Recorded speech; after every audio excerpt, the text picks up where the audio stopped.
I once believed the people who cared about you would be the ones to step in when it mattered, but I was mistaken. The pain struck hard, tightening my chest so sharply I could barely inhale. My vision dimmed as I reached toward my sister and whispered for her to call 911. She looked at me with irritation and said I was exaggerating and seeking attention. Then she grabbed my phone and slammed it face down on the table. I remember the cold floor against my cheek and the stillness in the room. 12 people stood there, yet no one reached for a phone.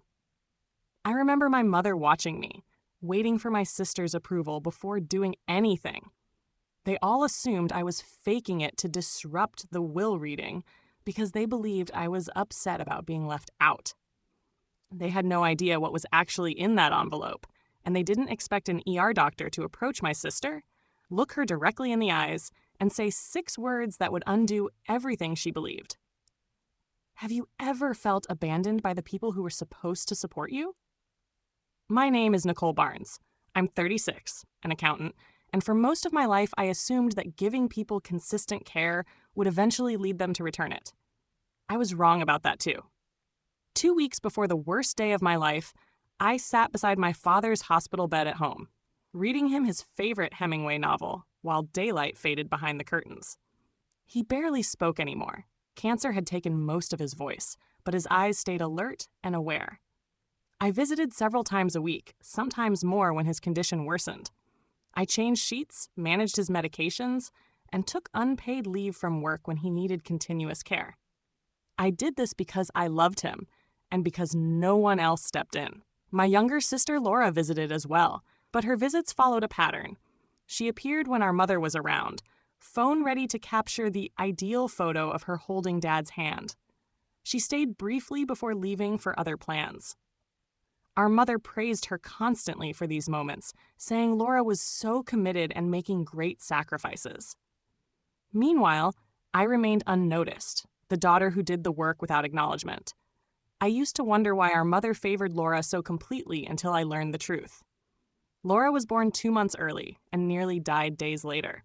Our mother spent those early weeks terrified and never fully moved past that fear, compensating by giving Laura constant attention, resources, and protection from consequences.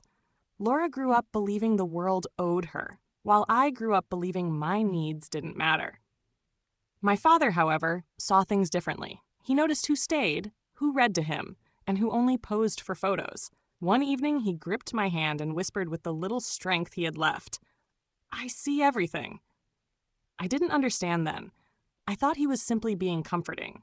I had no idea he had discovered something about Laura 6 months earlier, something that changed everything, and that he had been preparing quietly for a situation I didn't know was unfolding. In those last weeks, Laura's behavior shifted. She repeatedly asked if I planned to attend the will reading, suggesting I might be too busy. The questions carried a tone that felt almost hopeful, as if she preferred I didn't go. She also increased her visits to our father, but only when I wasn't there and when our mother could witness her involvement. Meanwhile, my body was beginning to fail in ways I didn't fully recognize. Chest tightness, shortness of breath, and cold sweats became frequent. When I mentioned these symptoms to my mother, she told me I was simply stressed and overthinking. So I ignored the signs and continued supporting everyone else, unaware my heart was issuing warnings. On the morning of the will reading, I woke with a heavy pressure in my chest. My hands shook before I even stood up. Something felt seriously wrong, though I couldn't explain why. The feeling followed me as I got dressed, drove to my parents' home, and walked into a room full of relatives who barely acknowledged I was there. I didn't know that within an hour I would be on the floor, struggling to breathe, while my family failed to respond. The living room was filled when I arrived. Relatives seated in rows like an arranged gathering. Laura stood at the front near the lawyer's chair, greeting everyone as if she were hosting the event. She had come early to present herself as the central figure. She guided people to their seats and accepted sympathy with polished ease. Her performance was convincing to everyone in the room. I found a seat in the corner, unnoticed. Across the room, my mother accepted praise from relatives who claimed she was fortunate to have such a dedicated daughter in Laura. I watched her accept credit for efforts that never occurred. The lie was so complete that I wondered if she believed it herself. Throughout the morning, I heard comments about me. Aunt Patricia whispered that I had never been close to my father and rarely visited. My cousin Mark said it was unfortunate, but Laura had stepped up when it mattered. I sat there gripping the chair, feeling each remark sharply. I had taken unpaid leave and stayed with my father through the hardest nights, but to the people in that room, I was the daughter who didn't care. When my mother announced that Laura had sacrificed so much during my father's final months, something inside me broke. I wanted to correct them all, show them evidence, receipts, schedules, medical notes with my name listed everywhere, but I stayed quiet, as I always had, in order to maintain peace. The lawyer eventually arrived and took his seat. The room fell silent. Laura stood beside him confidently, certain of what was coming. And that was when the pain struck. It began as pressure and quickly tightened, feeling like a fist closing around my heart. I gasped and gripped the chair as cold sweat formed on my skin. My vision blurred, the room tilting. I tried to stand, but my legs failed. I reached toward my mother and whispered that something was wrong and that I needed help. I asked someone to call 911. Every person in that room saw me and heard me. My mother looked at me for a moment, and I believed she might help. Then Laura spoke sharply, telling me to stop overreacting and claiming I wanted attention. Because I couldn't handle that, our father had left everything to her. I reached for my phone, but she grabbed it first, silenced it, and forced it face down on the table. She told our mother not to call anyone and insisted I was pretending to delay the will reading. My mother looked between us, torn, but ultimately didn't move. She stood still, waiting for Laura's approval, which never came. The room shifted uncomfortably, but no one acted. No one spoke up. No one reached for a phone. The pain intensified as my heart struggled to keep its rhythm. My legs gave out, and I collapsed onto the floor, my cheek pressed against the cold wood. My breathing became shallow and uneven. My lips tingled. Somewhere in the room, someone gasped. I whispered one last message about my father knowing the truth. I'm not sure anyone heard. The room was quiet. I could see shoes and chair legs, but no one approached. My mother looked to Laura, uncertain. Laura crossed her arms and told everyone that I was fine and only trying to disrupt the moment for her. She claimed I had always been jealous. The seconds dragged on endlessly. 30 seconds passed, then a full minute, and I lay on the floor, unable to move, struggling to breathe, my vision fading. I could see the ceiling above me, the chandelier my father installed 2 decades ago, the crown molding he had painted himself. I kept thinking how strange it was that I might die in this room, surrounded by relatives who would make no effort to assist me. What none of them knew was that someone else had been watching. Mrs. Eleanor, my father's neighbor and closest friend, had heard raised voices from her house next door. She walked across the yard to check and had been standing in the open doorway for several minutes, observing everything. She saw Laura take my phone, heard her tell our mother not to call for help, and watched me collapse as the family remained still. While my relatives were immobilized by disregard and hesitation, Mrs. Eleanor took out her phone with shaking hands and called 911. She gave the address, described my symptoms, and urged them to come quickly. The last thing I remember before losing consciousness was the distant sound of sirens approaching. At the edge of my fading awareness, I heard Mrs. Eleanor speaking firmly, cutting through the silence. She was already guiding paramedics up the driveway, prepared to tell them exactly what she had seen, and determined that the people in that house would be held accountable for their choices. The sirens were the final sound before the darkness took over. Then there was nothing, only a quiet space where time felt suspended and pain no longer reached me. I remained there for what felt like minutes or hours. I couldn't tell. When I started waking again, it came in fragments. Voices first, urgent professional voices calling out numbers and medical terms. I felt movement, being lifted, and something placed over my face helping me breathe. Bright fluorescent lights passed above me as though I was being moved down a hallway. I tried to open my eyes fully but couldn't. I tried to speak but felt equipment covering my mouth. Later, I learned what happened in those critical minutes. Mrs. Eleanor explained it once I was strong enough. She guided the paramedics directly into my parents' living room, past relatives who were still standing where they had been, unable or unwilling to act. The EMTs reached me quickly and checked my vitals. Their expressions became serious almost immediately. One of them looked around the room and asked a question that would stay with my family for years. She's in cardiac distress. How long has she been down? Why wasn't 911 called right away? Laura stepped forward, attempting to look concerned, already preparing her explanation, beginning with, "I was just about to call when," but Mrs. Eleanor interrupted. Her voice was steady, clear, and firm. She stated that she had been in the doorway the whole time. She said she saw Laura take my phone and heard her instruct my mother not to call for help. She said she heard every word. The paramedics exchanged a look, and one wrote something down. According to Mrs. Eleanor, Laura's face went pale. For the first time, she was confronted with a situation she could not talk her way out of. A witness had seen everything, and there was a record. I do not remember the ambulance ride or arriving at the hospital. My next clear memory was waking in a hospital bed with tubes in my arm and a steady beeping sound marking my heartbeat. The room was quiet, the lights low, and a doctor in blue scrubs was sitting beside my bed reviewing a chart. He noticed I was awake and set it aside. His name was Dr. Reeves. His expression was calm but aware, the kind of look belonging to someone who had seen a great deal. He explained my condition in simple words. My heart had been under strain for months, giving warnings I ignored while focusing on others. The episode at my parents' house pushed it past its limit. If the paramedics had arrived even a few minutes later, the outcome might have been different. His expression shifted as he leaned forward slightly. He told me he had documented everything, the circumstances, the delay, the witness statement. He said it was all in my medical file if I ever needed evidence for any purpose. I didn't fully grasp the weight of his words. I was still processing the fact that I had nearly died while my family stood by. I thanked him, and I recognized a restrained form of frustration in his eyes. What I did not see but was later told was what happened in the waiting room. Dr. Reeves approached Laura, who was sitting with relatives, arms crossed and foot tapping. He asked her to step into the hallway. She followed, likely expecting a standard update and preparing her display of concern. Instead, in that hallway, he looked her directly in the eyes and said 6 words that dismantled her sense of certainty. "She nearly died because of you." Laura tried to respond, but he raised his hand to stop her.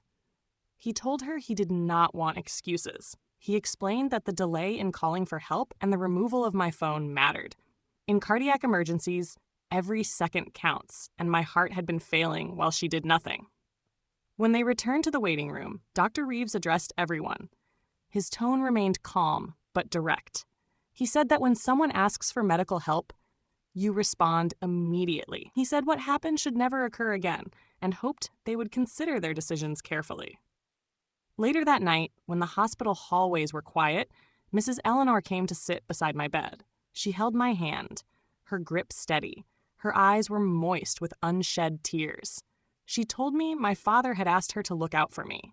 He knew how the family behaved, how I was often overlooked, and how Laura was constantly prioritized. He told her I was the one who truly cared for him.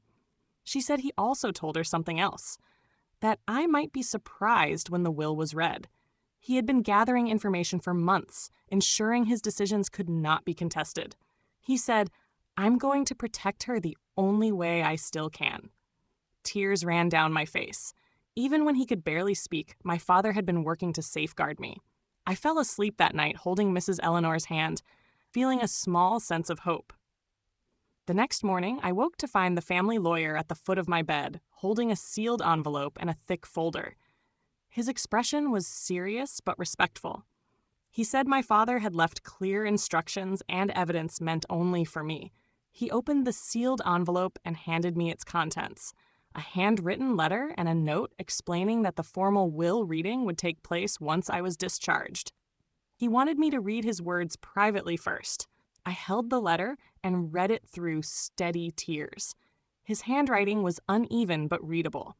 He wrote that I should not let them break my heart again, that I was the daughter he was proud of, the one who loved him without conditions. He wrote that he couldn't protect me while alive, but he could now. I pressed the letter to my chest until a nurse came in to check on me. Several days later, when I had recovered enough, the formal will reading took place in the lawyer's downtown office. The family gathered around a long table. Laura sat across from me, confident and composed, still certain the will favored her. She believed her own version of events, that she was the devoted daughter. The lawyer cleared his throat and began. He stated that my father had rewritten his will 1 month before he passed. The room went silent. Laura's confident smile faded slightly but stayed in place. Then he read the terms. The majority of my father's estate, including the house, the investments, the savings, and all major assets were left to me.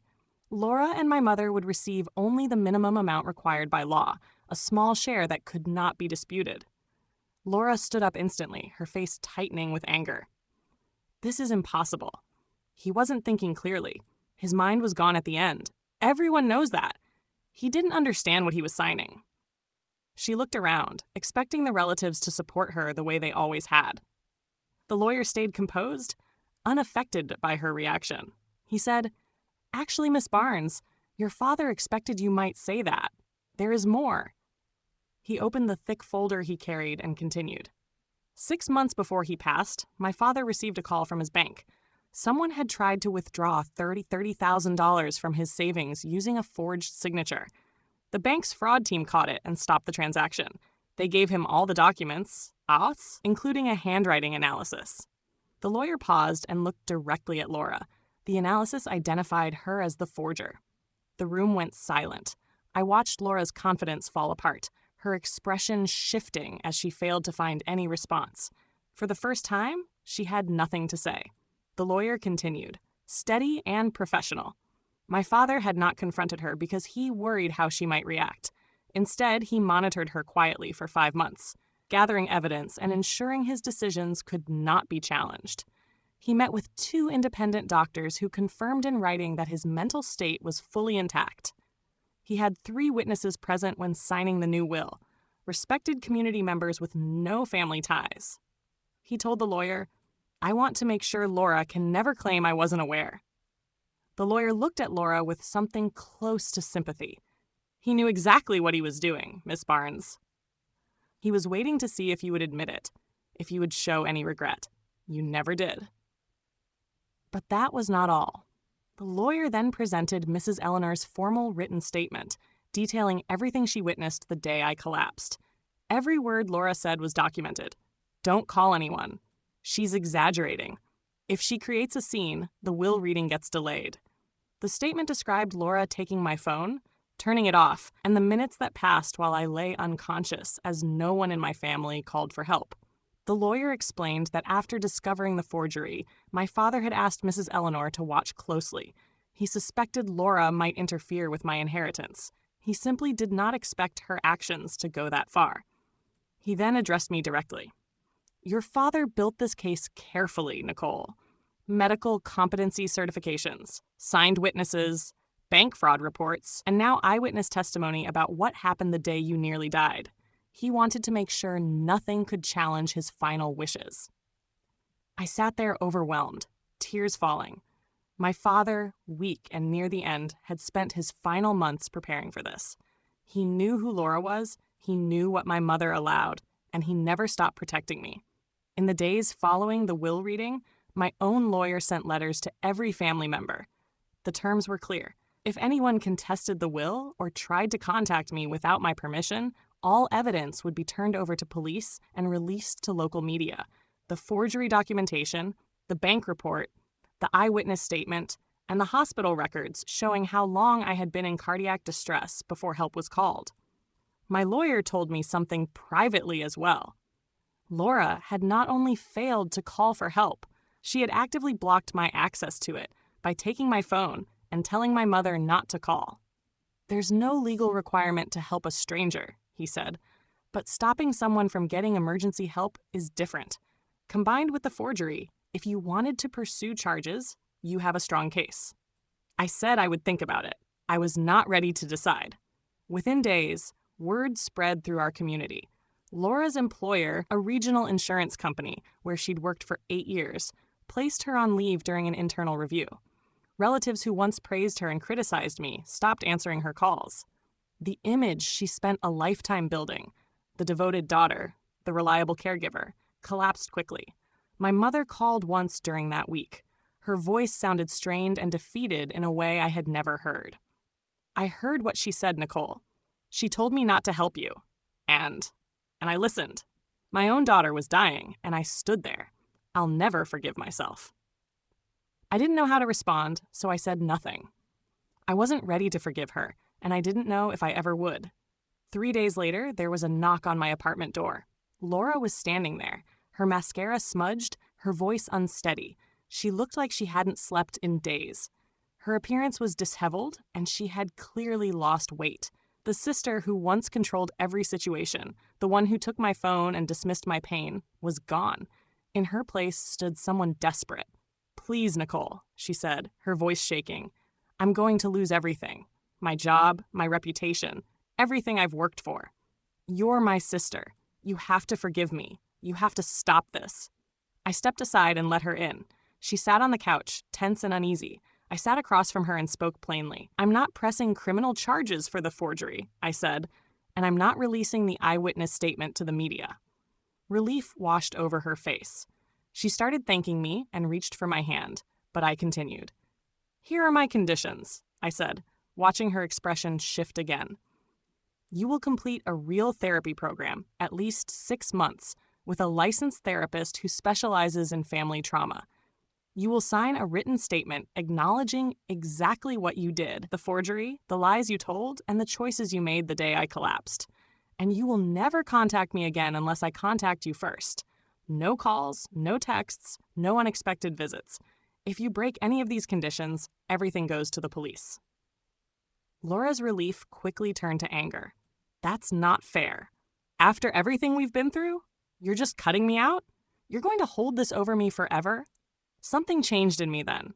For 36 years, I had held my anger in to avoid conflict. I had been silent while Laura claimed credit for my efforts. I had accepted being overlooked, but I wasn't that person anymore. I leaned forward. "You want to talk about fair? You watched me on the floor struggling to breathe. You told Mom to ignore me. You took my phone so I couldn't call for help. You told everyone I was faking. You don't get to talk to me about fairness. These are my terms. Take them or leave them." She accepted because she had no alternative. I later learned what happened in her therapy sessions, not from her, but from the therapist's required summary. In those sessions, she finally had to confront her behavior. She couldn't charm anyone, couldn't rewrite the narrative. She had to acknowledge who she was and what she had done. She eventually admitted the truth, not as an apology, but as long-buried resentment. "I always knew Nicole was the better person," she reportedly said. "Dad loved her more. I could see it. I've hated her for that. I wanted to win. If I could take what was hers, it would mean I mattered. I wasn't trying to be better. I wanted to tear her down because if I couldn't have what she had, I didn't want her to have it either." It wasn't healing or redemption. It was simply the truth exposed at last. For Laura, it was only the beginning of a long process she might never complete. A week after our confrontation, my phone rang. It was my mother. Her voice was weak and drained. "I know I don't deserve anything from you," she said. "I failed you all your life. I chose Laura again and again, and I don't even know why anymore. I'm sorry. If you never speak to me again, I'll understand." I stayed quiet for a long time as memories resurfaced. Moments when I was overlooked, achievements ignored, years of being the one who required nothing while Laura needed everything. Then I said softly, "I'm not ready to forgive you. I don't know if I ever will. But I'm not closing the door. Not yet. I need time, and you must respect that without pressure or guilt." It wasn't reconciliation, or even a promise of one, but I allowed a distant possibility of change. Unlike Laura, our mother wasn't driven by malice, just weakness, and I understood the difference. In the following weeks, I moved from my apartment to a small cottage near Mrs. Eleanor. She became my true family. We shared meals, walked in the park, and for the first time in 36 years, I felt valued. With a portion of my inheritance, I established a scholarship fund in my father's name through the American Heart Association to support heart patients who lacked insurance, people who might be overlooked when they needed help most. Mrs. Eleanor contributed first. At the dedication ceremony, I revealed a plaque reading, "For Thomas Andrew Barnes, who saw everything and loved anyway." I spoke briefly, explaining that my father didn't need many words to show who he was. He watched, protected, planned, and continued to support me even after he was gone. This fund was my way of continuing his commitment, helping those with no one in their corner as he was always in mine. 6 months later, I received a letter from Laura, 4 pages filled with explanations, justifications, memories, and requests for reconciliation. I recognized her handwriting, opened it, read the first paragraph, and stopped. I folded it and placed it in a drawer beside my father's last note. I didn't need Laura's explanations. I didn't need my mother's guilt. I didn't even need the inheritance, though it finally gave me freedom. What I needed, what I had spent 36 years searching for, was a life where I wasn't overlooked, a family who chose me, and the lasting knowledge that my father truly saw me and loved me. That was enough. That was everything. If Nicole's story resonated with you, know this: you're not alone. Many of us have experienced some version of this pain, being unseen in our own families, giving endlessly while receiving little in return, pushing aside our feelings to avoid conflict, and wondering if anyone would ever truly notice us. But here is the lesson in Nicole's journey. Your worth is not determined by people who fail to recognize it. Families who overlook you, siblings who compete with you, parents who favor someone else, none of this defines your value. Their inability to see you reflects their limitations, not yours. You are not invisible. You've simply been surrounded by people who refuse to look. Nicole didn't win because she inherited anything. She won because she stopped accepting less than she deserved. She learned that forgiveness does not require allowing someone to harm you again. She realized that boundaries are necessary, not cruel. She understood that walking away from toxic dynamics is not abandonment, but protection. Most of all, she found the strength to create a life with people who genuinely valued her. If someone in your life has made you feel small, dismissed your pain, or ignored your contributions while praising someone else, hear this clearly. You are allowed to walk away. You are allowed to protect your peace. You are allowed to stop giving your heart to people who treat it carelessly. You are allowed to choose yourself after years of choosing everyone else. That isn't selfish. It's self-respect. And it's never too late to claim it. Nicole was 36 when her life changed, but this truth applies at any age.